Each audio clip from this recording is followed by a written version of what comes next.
Bear with me as I get the smartphone into position. All right, that looks about right. All right, welcome to this is version 3.0. Cadillac CTS Wagon taillight fix. We covered on 2.0, we covered the right taillight. There's some things I've changed since then, some things I've learned, and some corrections I'd like to make. And I'm going to start with that first. A couple of times I called this thing right here a bezel. It's not. This is the watershed that snaps on. And we're going to talk about these tabs here. The hard point mounts on it, as I found a couple of them were broken on mine from a previous replacement of the lamps. And since this is TPE and PP plastic, the polypropylene doesn't work good with super glue. I did not find this to work very well with it, but since it does have TPE in the blend, the super glue with the primer, 2-part super glue, you know, it's got the they're calling it the activator. So that seems to have glued it on quite well. So we'll do that side. I got 3 units here, 1 right, 2 lefts. We're going to do the left. The other change I did is, remember I showed you in 2.0, I showed this drawing. Well, you'll see the dotted lines here on the angle tab. Notice they're a little shorter now. You can always trim this after. You'll see when you put the watershed on, you're going to say that tab's too long, and you can trim it. But for some reason, when I made the next one and installed it, it was just too long. I had to trim it. Also, I've changed the angle from 60 to 55 degrees. So, all right, that's 60, 55. This is my stock. It's the HVAC ductwork that I'm lucky enough at work. We have a shear. And I just take a piece of the ductwork, I stuck it in the shear, and I ripped a bunch of pieces down to 3/4 of an inch wide. So, any other corrections? Watershed, TP, PP, nope, angle tab. Okay, so I think we're good there.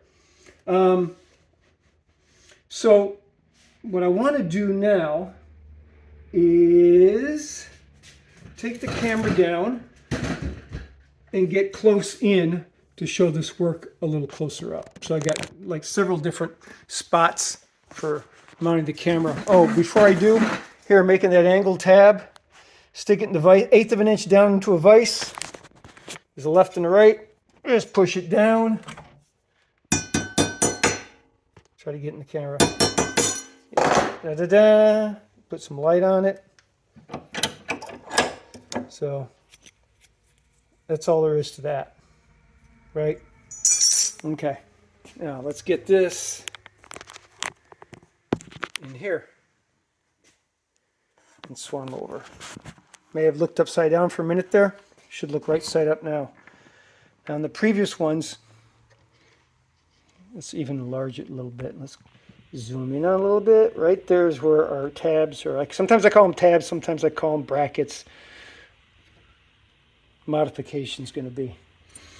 Okay, notice right here, we have this little nipple I talked about previous that you may have to melt that one down. Sometimes not. I've noticed on this particular, each one of these units is a slightly different. So here's a couple of the brackets, and if you can get it to drop down in here, turn and slide over far enough. I had it just a minute ago. That's pretty close. Oh, there we go. See, and I didn't have to melt my way into this one. And then again, this one's, so this worked out really well on this one. Let's move that over a little bit.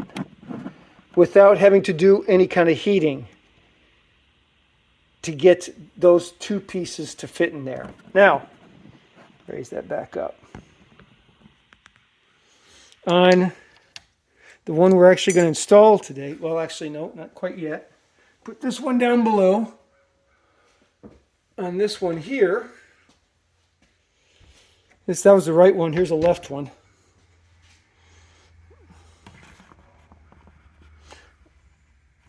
Is that focusing in on it? Let's drop it down so it tries to focus in on it. And this one here,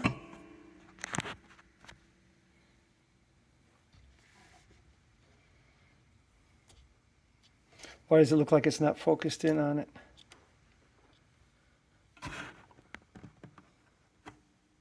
Sorry folks, there we go. You'll notice I did melt this tab right here. I melted it down. I just take a long piece with the hooks on them, right? Wear a glove, right? Wear a glove. Heat this thing up and don't drop it. Get it down inside here, slip it in and pull it in to sort of melt yourself a path. I couldn't get, it was sort of tough getting them in and out of this one. So that's why on this one I had to melt, and to get this past the nipple I had to actually melt the nipple down. It's probably just part of production or something, but that way you can get it in. There we go. That one's in. That was in. There we go. See, this one was a little tighter tolerance. Okay. Now, obviously, what you do before you put these in is you take your Infinity 310 glue and just fill the cavity inside here. Just fill it up. Just goop it all up. Stick these in here. Maybe even add a little bit afterwards. Make sure it's flush and not bulging out, although you probably could get away with a little bit. Get it filled up with the two-part adhesive. I'll show that bottle again in a second. Actually, I'll show it right now if you want. There it is. It's this stuff here. Whoa, that zoomed in. There we go. Two-part adhesive. Okay. But we're actually not going to install this one because that one's not glued up. I do have one ready and glued up, and that's the one we're going to grab now.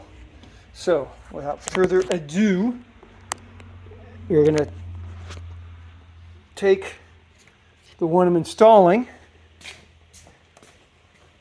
I got another mount over here for the camera position. I got a couple more. We're going to set this over here. Oh, we're zoomed in. Sorry about that. Unzoom.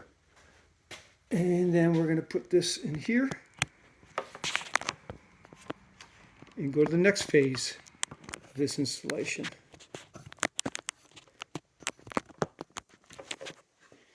Okay, I think that looks good there. So this panel removal, obviously you get the plastic pop fasteners, panel fasteners inside here. There's actually only one bolt. The bolt is right here. It's a specialty bolt. I had to get a replacement because somebody messed mine up on a previous service.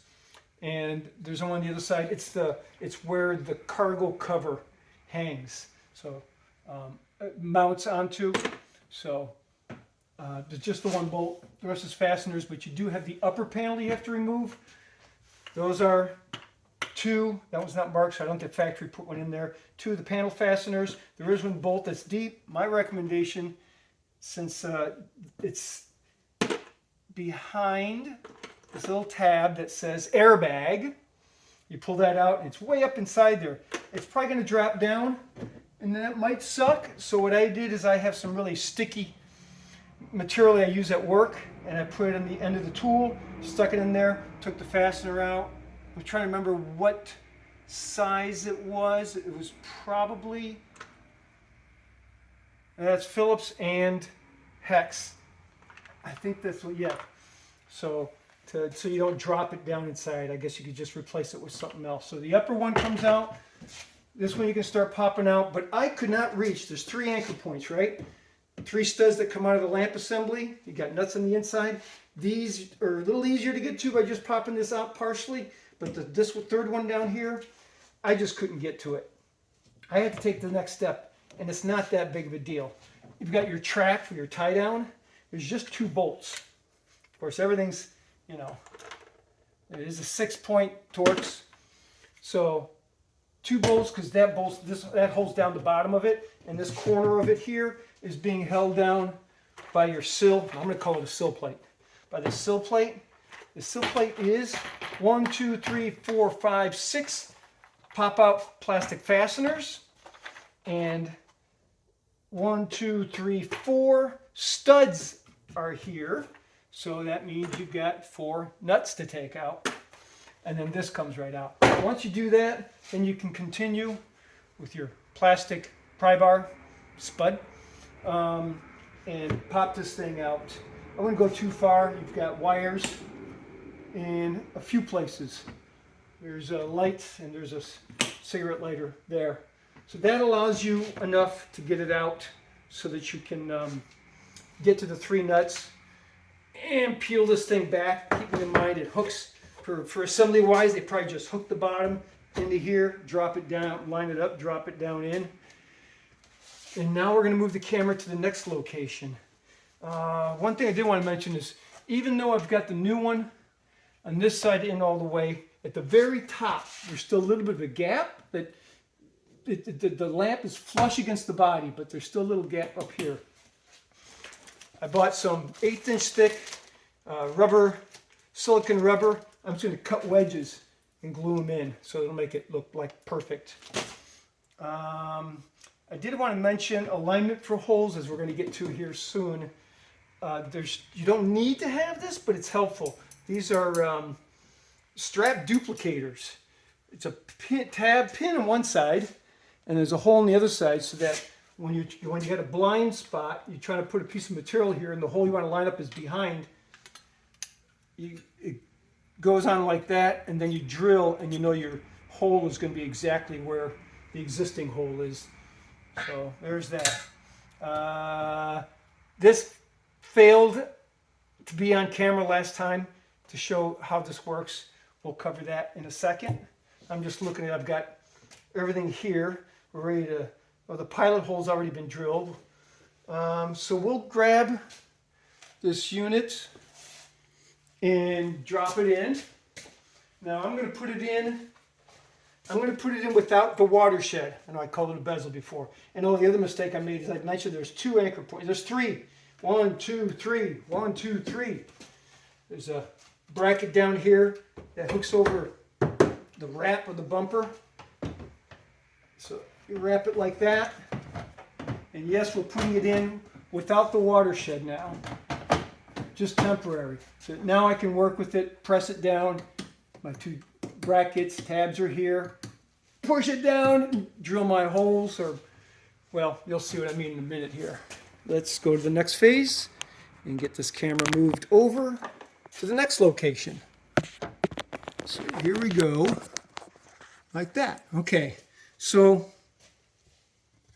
here's what I mean with the strap duplicator.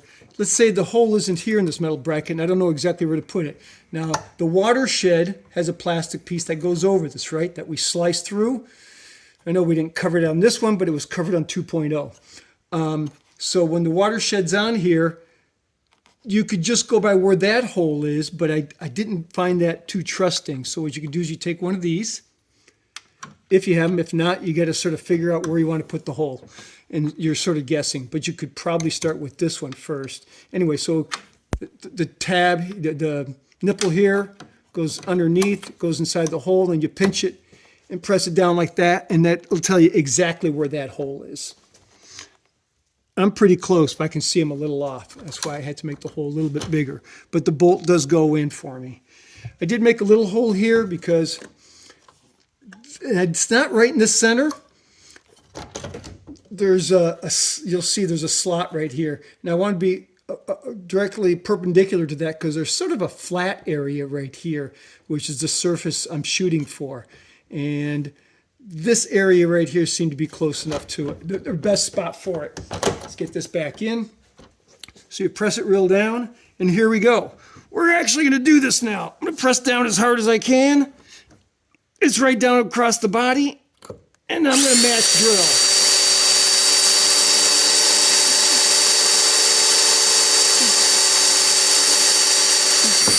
Okay, now I've got that, I can take this out. I'm done with this for now. Oh, I'm thinking of it. Yeah, okay. So I do have to go up to the next size. Drill. We'll go to this size here. I like to step it up. I don't like to do it all at once.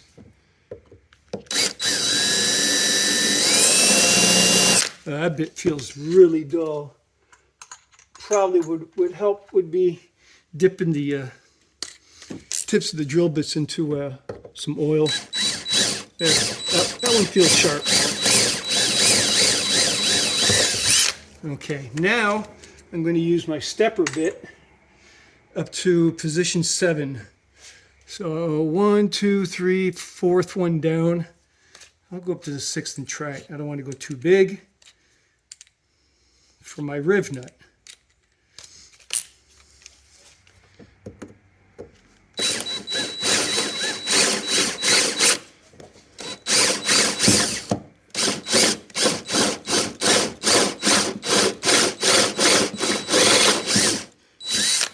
That's only 2, right? The riv nut's not going to fit at that point. I got to go a lot bigger. There it is. Nah, it ain't going to fit. All right, keep going.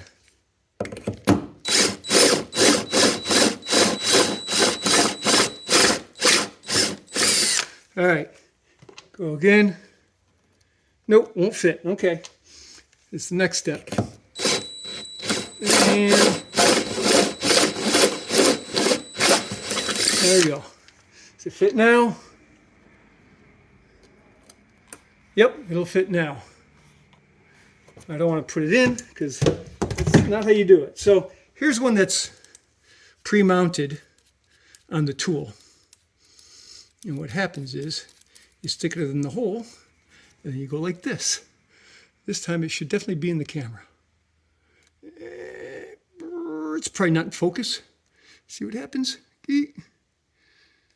So that's how they work. This one's knurled, so gets a good grip on the material here. So let's do it for real now. Let's get this in here.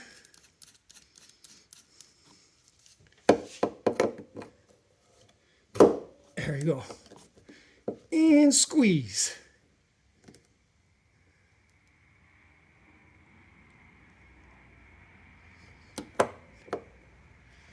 And unscrew it.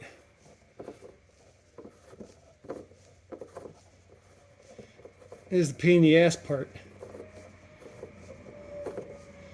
Can't just slide out because it's threaded in, obviously. There we go. There goes that. Let's just try it out. Let's drop this back down in.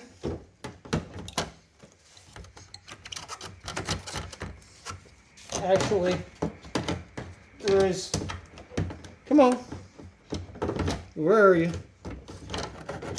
Obviously this is still got the small hole, so we got to drill this one out to the size of the bolt. Oh, you have to bear with me. I want to do this all in one cut. I rehearsed it, but one step I forgot is now I got to drill a hole into the, I'm coming. Drill a hole into that tab bracket. I guess we could go back. No, I'm not going to go back. You're just going to have to bear with me and put up with my voice for a minute here while I drill out. I'll use the previous. Well, this is going to get real boring now. Get the previous bit. I got to drill big enough for the bolt to go through, right? I don't want to go too big because I don't want it sloppy. 1032 is the size of the screw that I'm going in. That nut there, you can do a different size, but that's the size I chose. And I'm not even sure. I've got a 1032 screw here. Well, we did that in a hurry. And it's sort of, I have to clean up that hole I just made. I can't actually show you the final product, but the final product anyway would be with, there you go, would be putting the watershed back on. Let's at least do this. So this goes on here, but the watershed's got to go on first. So now you put the watershed piece on here. You get a couple screws, some tabs, and then you pop this back in. See See, it's gonna want to be tight. And you'll see, even with it all the way down against the body, there's still gappage up here. So I'm gonna fill that with some of that material. All right, folks, I think that's it. And I gotta get the camera out of here.